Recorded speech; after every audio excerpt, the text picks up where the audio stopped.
Bismillahirrahmanirrahim. Alhamdulillahirabbil alamin. Shalawatullah salamuhu wa barakatuhu ala sayyidina Muhammadin sayyidil anbiya wal mursalin wa ala alihi wa sahbihi ajmain, amma ba'du. Wallahu ta'ala fil Qur'anil Karim. A'udzu billahi minasyaitonir rajim. Bismillahirrahmanirrahim. Qul law kanal bahru midadan li kalimati rabbi lanafidal bahru qabla an tanfada kalimatu rabbi walau ji'na bimislihi madada. Shadaqallahul adzim. Kepada yang terhormat bapak-bapak, para sepuh, para tokoh, juga para rekan-rekan pengurus masjid Raudatul Jannah, para ustadz yang saya hormati, jamaah sekalian yang mudah-mudahan dirahmati dan diberkahi Allah Subhanahu wa taala. Amin ya rabbal alamin.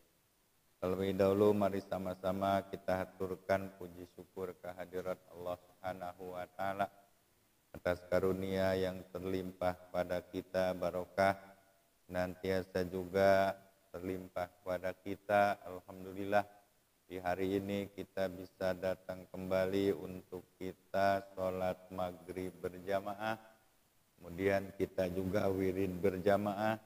Kita duduk sejenak sambil nunggu datangnya waktu sholat isya, sengaja kita lakukan semata-mata kita ingin semakin hari semakin tambah kebaikan.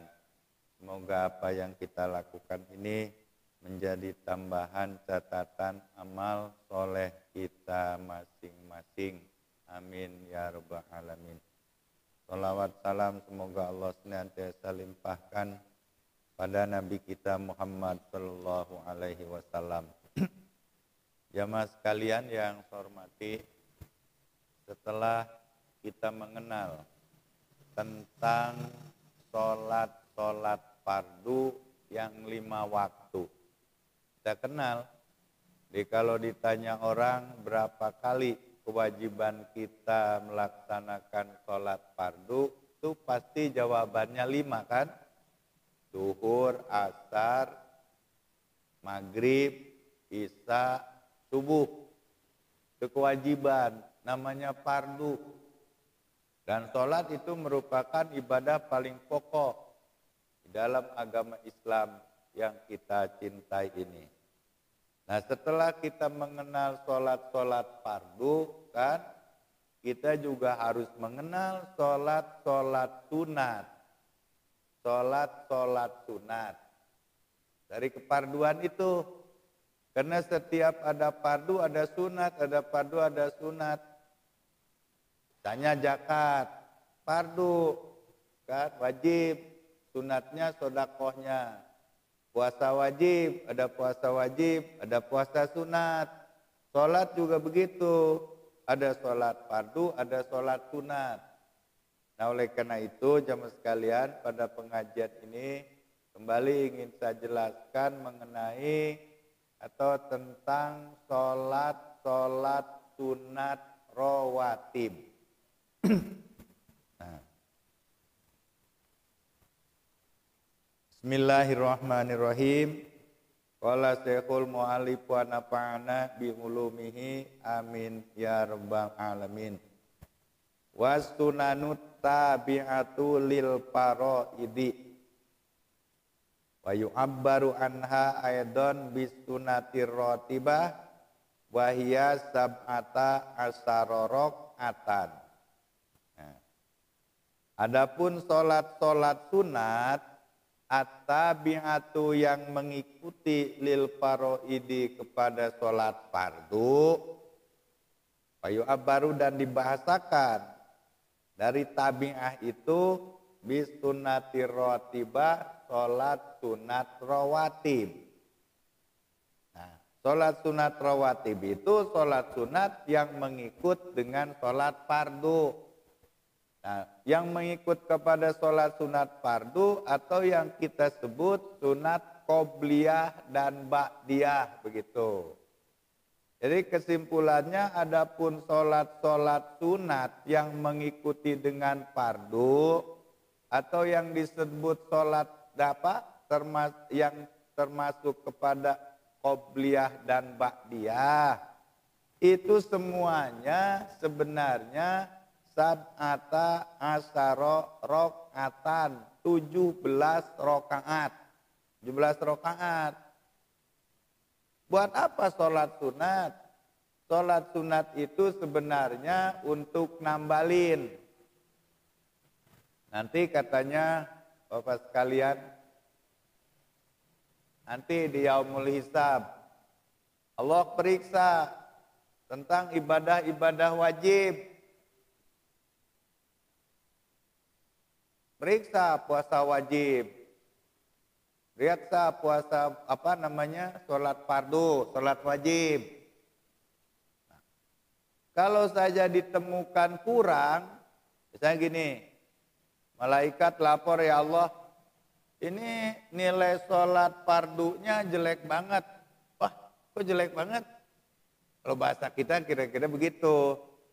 Lalu kata Allah, coba periksa tuh catatan sholat-sholat sunatnya. Maka malaikat memeriksa catatan sholat-sholat sunat. Berarti dalam bukunya itu ada kolom wajib, kolom sunat. Wah, kolom wajibnya dapat nilainya cuma 4 ini. Waduh, jauh banget ini. Diperiksa sholat sunatnya. Lalu Allah meriksa tuh Allah perintahkan kepada malaikat, coba periksa sholat sunatnya. Periksa. Qobliyahnya, ba'diyahnya, terus termasuk sholat malam-malamnya begitu. Mungkin termasuk sholat tarawih itu yang ramenya cuma seminggu. Periksa, wah nilainya ternyata 3 dapatnya. 3 dengan 4 kan jadi 7 itu. Baru orang itu lolos. Jadi oleh karena itu sholat sunat ini walaupun sholat sunat, sebenarnya itu harus dijalankan juga. Itu untuk nambalin sholat-sholat wajibnya. Maksudnya begitu. Coba kita perhatikan. Wal hikmatu fi masru'iyatiha, hikmah disyariatkannya sholat-sholat sunat, sholat rawatib nih. Bihaqil ambiya, untuk haknya para nabi, kasratul ajri wasawab. Ini untuk nambah-nambah ganjaran atau pahala. Buat para nabi. Oh, para nabi itu sholat-sholat sunatnya kan banyak banget. Katanya ya, nabi kita aja sholat sunatnya katanya, kakinya sampai bengkak ya. Itu nabi. Kita juga ada yang sholat sunat kaki bengkak, ya asam urat. Wah begitu Pak, sholat sunat itu buat para nabi, bukan nambalin kekurangan yang wajib, bukan. Karena kalau nabi nggak mungkin pahalanya kurang, nggak mungkin. Pahalanya apalagi nabi kita kan punya maqam mahmud ya. Kita kan sering berdoa gini. Allahumma robba hadihi sholat doa habis adzan tuh, Allahumma robba hadihi da'wati tamah gitu ya, wassolatil qaimah ati sayyidana Muhammadanil wasilah wal fadilah tuhan, wassarofa wadarojata rofi'ah wab'asu maqoma mahmud. Maqoma mahmud itu kalau bahasa kita, Bapak sekalian, tambahan pahala. Begitu, tambah-tambah pahalanya, tambah-tambah ganjarannya. Jadi kalau Nabi melaksanakan sholat-sholat sunat, bukan nambalin yang wajib, bukan. Kalau Nabi mah tambah-tambah pahala, tambah-tambah ganjarannya. Nah, kalau buat kita bagaimana? Wapi haqqihim, wapi haqqi ghairihim, dan untuk selain Nabi, untuk kita. Kenapa diperintahkan sholat sunat? Takmilu mana koso minal paroidi. Kenapa kita sholat sunat diperintahkan? Ini tujuannya takmilu mana koso, menyempurnakan apa-apa yang kurang. Minal paroidi, dari keparduan. Kurang apanya? Binaksi husyu'in wa nahwihi, seperti kurang khusyuk atau selainnya. Kata dabburi qiraatin, seperti merenungkan bacaan. Jadi kita sholat sunat bukan nambalin yang wajib, kita itu menyempurnakan, nambalin kekurang sempurnaan, kurang khusyuknya. Pernah sholat kagak khusyuk? Nah, kita sholat khusyuk cuma takbiratul ihram doang. Soalnya benar tuh. Soalnya pada maghribi makmuman Allah khusyuk tuh. Nanti aja beberapa detik. Udah kemana aja tuh mikirnya. Begitu ya. Kalau Nabi ya khusyuk banget. Nah, akhirnya karena kekurangan khusyuk menjadikan kurang pahala, kurang kualitasnya. Kalau tujuan sholat itu tanha anil fahsya wal munkar, mencegah perbuatan keji dan munkar, enggak terbentuk, enggak tercapai. Semua ibadah kan ada tujuannya kan. Kalau puasa la'allakum tattaqun gitu.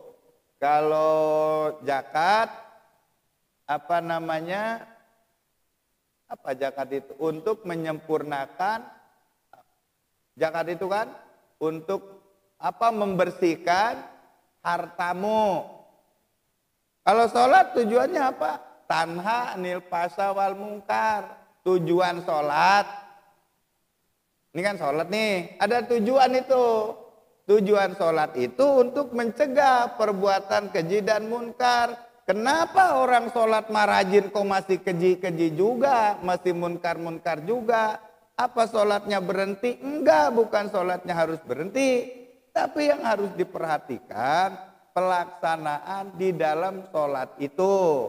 Mungkin saja sholatnya kurang khusyuknya, menjadikan kurang nilainya, kurang barokahnya. Itu begitu ya. Kata Imam kata Imam Ghazali kan begini ya. Ketahui olehmu bahwa sebenarnya ibadah itu laksana dagangan yang kamu jual kepada Allah. Allah akan membeli daganganmu itu sesuai kualitas. Kita sholat nih, nanti dibayar oleh Allah. Hanya Allah membayar kita, sholat kita sesuai kualitasnya. Ya kalau jelek ya jelek lagi, upahnya. Sholat membuka pintu rezeki kan. Sholat mencegah perbuatan keji dan munkar. Akhirnya nggak terwujud, nggak terbentuk. Nah, kemudian dianjurkanlah sholat sunat ini untuk itu, untuk nambalin kekurang khusyuan di dalam sholat. Kurang khusyuk. Jadi khusyuknya kalau mau takbiratul ihram doang. Atau sebangsanya. Kata dabburi qiraatin, seperti merenungkan bacaan. Sebenarnya kita kan harus direnungkan kan? Tadi imamnya baca apa? Qul ya ayyuhal kafirun kan? Qul ya ayyuhal kafirun. Katakan kepada dirimu wahai orang-orang kafir. La a'budu ma ta'budun kan? Aku tidak akan menyembah seperti yang kau sembah. Terus dah nanti kan lama-lama ketemu. Lakum dinukum waliyadin. Untuk kamu urusan kamu. Lakum dinukum untuk kamu agama kamu. Waliyadin. Dan untuk saya, untuk aku agamaku. Ini artinya nggak boleh ngejek-ngejek agama orang. Karena agamanya masing-masing. Cara dia biarkan saja cara dia. Kita juga cara kita. Jadi kalau dengan orang kafir lakum dinukum waliyadin.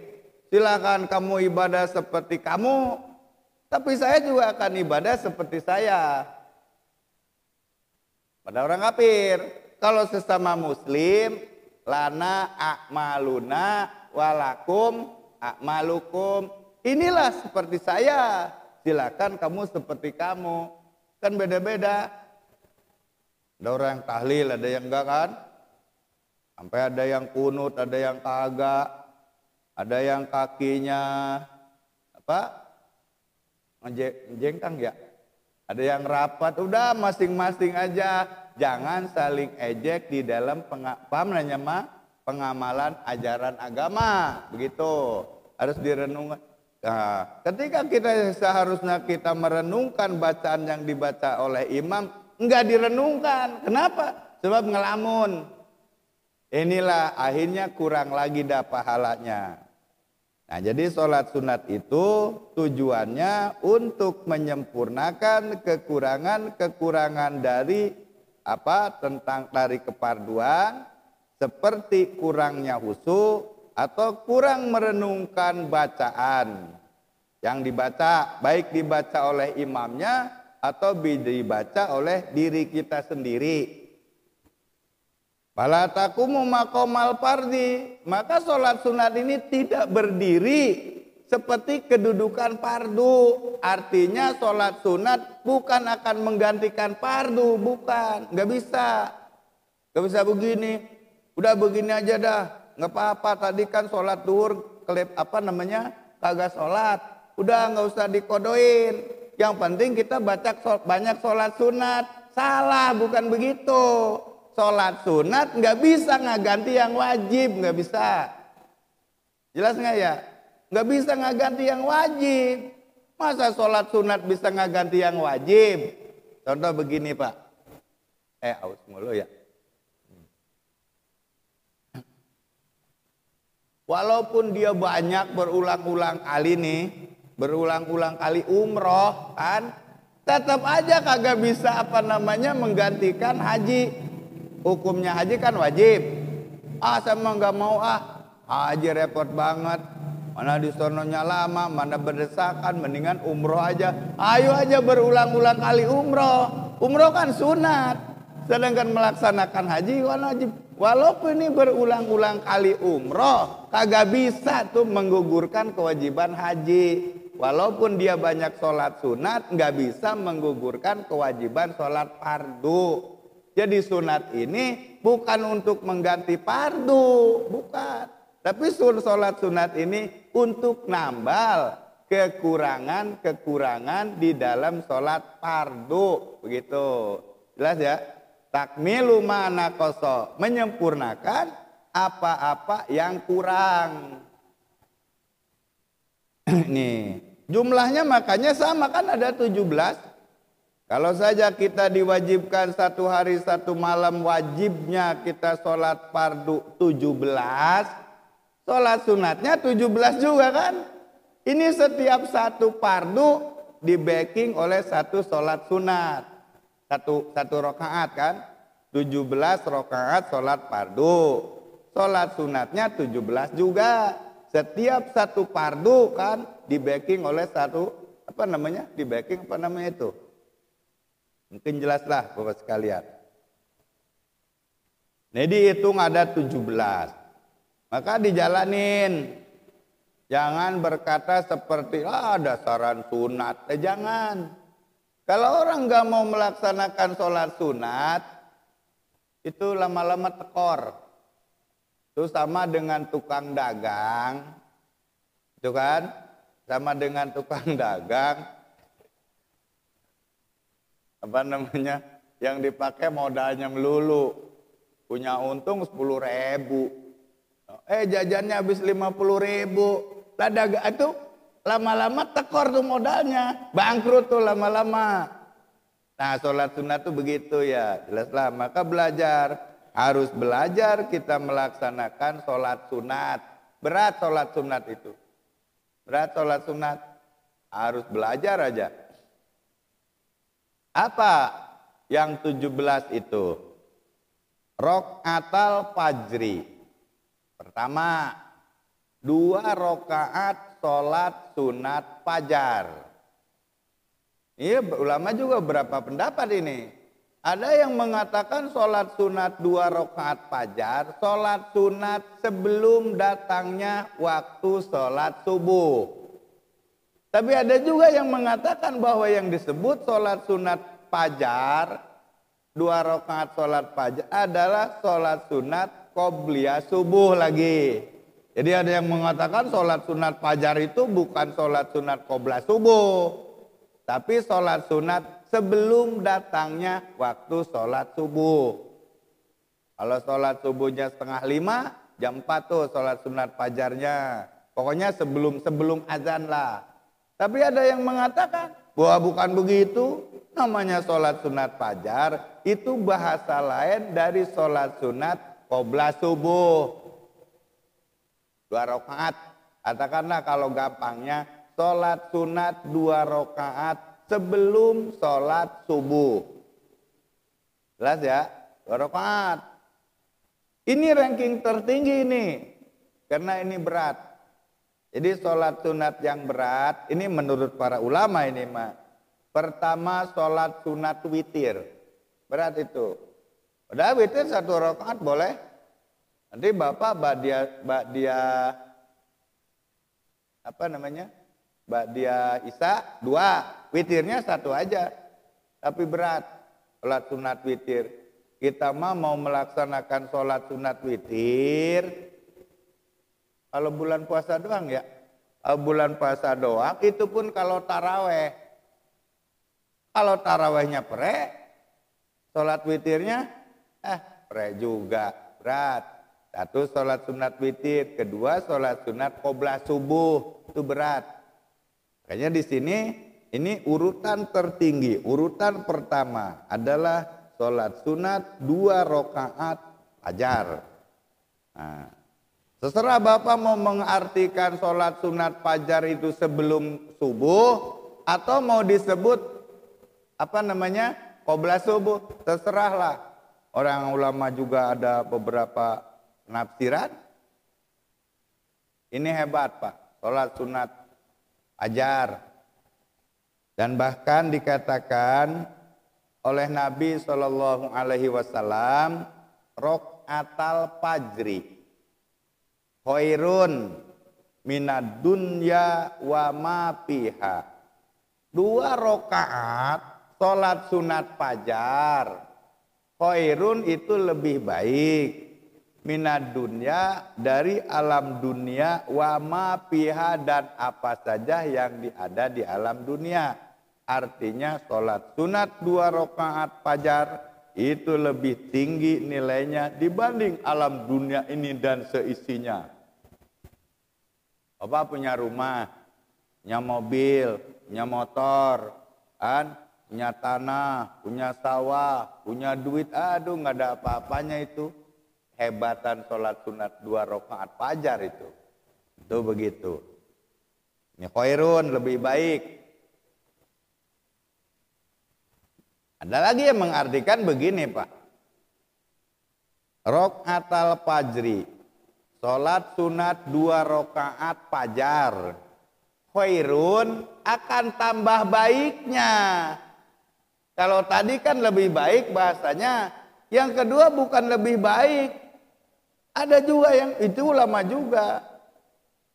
Ada yang mengatakan khairun itu lebih baik dari alam ini mah enggak akan lebih baik.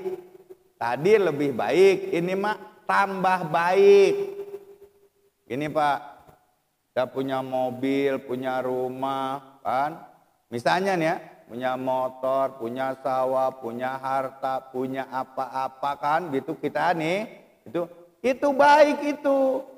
Tapi lebih baik lagi setelah kita punya rumah, punya harta, punya apa saja, kita pun mau melaksanakan sholat sunat fajar. Jelas nggak Pak? Gitu. Buat apa kita punya duit banyak, punya rumah bagus, rumah mewah, mobil mentereng begitu, tapi nggak mau ibadah. Buat apa? Ngeri Pak. Satu lagi malam apa ya? Lagi Pak Aswad meninggal saksi ini. Makam. Begitu saya masuk ke komplek makam, ternyata sekarang banyak penghuni baru itu. Tuh patok-patok baru. Ih, patok-patok baru. Saya tanya sama si Iwan itu, Wan, ini banyak banget penghuni baru. Iya Pak, banyak tuh patok-patok baru. Mungkin banyak penghuni baru kan? Kemarin berapa hari sekali meninggal, berapa hari sampai penuh itu di makam. Patok-patok baru, Bapak sekalian. Enggak tahu nih, udah lapor apa belum itu kepada RW-nya di sana itu penghuni baru itu. Saya masuk, saya lihat, saya talkin. Sebelum saya talkinin kan, saya renungkan ya. Pertama saya ngelihat patok-patok yang banyak. Terus saya ngelihat yang di depan saya. Kan? Tanah merah ditaburin pakai kembang itu kan. Saya renungkan. Saya berpikir astagfirullah. Kenapa saya hidup di dunia ini enggak ada yang dipikirin kecuali duit dan duit. Padahal bakal begitu. Padahal bakal ketika masuk ke kubur itu enggak ada yang dibawa, enggak. Cuman kesolehan kita, kebaikan kita itu baru akan nemeni. Ya ada lagi gunanya harta kan. Dia enggak ada lagi semuanya kan. Dia ada lagi gunanya harta, enggak ada. Anak saudara, enggak ada gunanya. Kalaupun ada amal di dunia, itulah hanya pembela kita. Itu yang menemani kita di akhirat. Nah, jadi oleh karena itu kan yang kedua diartikan khairun itu tambah baik, bukan lebih baik. Seseorang akan tambah baik, tambah barokah apabila dia punya harta. Kan punya harta, dia pun mau melaksanakan sholat sunat 2 rakaat menjelang fajar. Jelas nggak ya? Jadi yang satu itu tadi mengatakan, oh lebih baik alam dunia dan seisinya. Yang kedua enggak. Dunia itu sebenarnya baik. Dan begitu. Tapi akan lebih baik apa saja yang kita miliki. Kalau saja kan kita pun juga mau beribadah. Diantaranya mau sholat sunat 2 rakaat menjelang fajar. Tuh. Sama datang ke masjid. Udah komat ya baru masjid baru apa mau di rumah boleh, sholat sunatnya boleh, mau di mana aja juga boleh. Mau sholat sunat di rumah, nanti udah komat baru lari, udah nggak apa-apa begitu. Sama kalau di rumah segen banget sholat sunatnya, ya udah di masjid sholat sunatnya, kan beda Pak di masjid dengan di rumah. Kalau di masjid makan segen banget juga sholat sunat, ngelihat temennya sholat sunat kan jadi pengen. Coba di rumah nggak pengen, segen aja. Nah itu. Jadi satu ya 2 rakaat sholat sunat fajar. Udah di malam. Nah 2 wa arbaun qabla duhri. 4 rakaat sebelum sholat duhur. Rakaat. Nah 4 rakaat sebelum sholat duhur. Wa rakaatani ba'daha, dan 2 rakaat setelah sholat duhur. Jadi qobliyahnya 4, ba'diyahnya 2. Dikatakan dalam hadis, man hafadha ala arba'in rakaatin qabla duhri haramahallahu 'alan nar.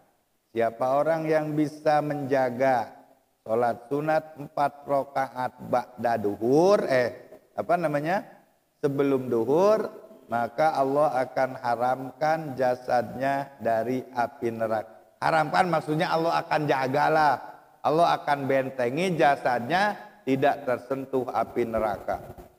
Panas neraka tuh Pak, ngeri lah kalau bicara neraka mah. Kata Nabi begitu kan, kalau saja malaikat Jabaniyah, kalau saja gadanya malaikat Zabaniyah diletakkan di atas gunung batu, itu batunya meleleh. Batunya saking panasnya kan meleleh. Wah ngeri itu. Di sini. Oh gampang.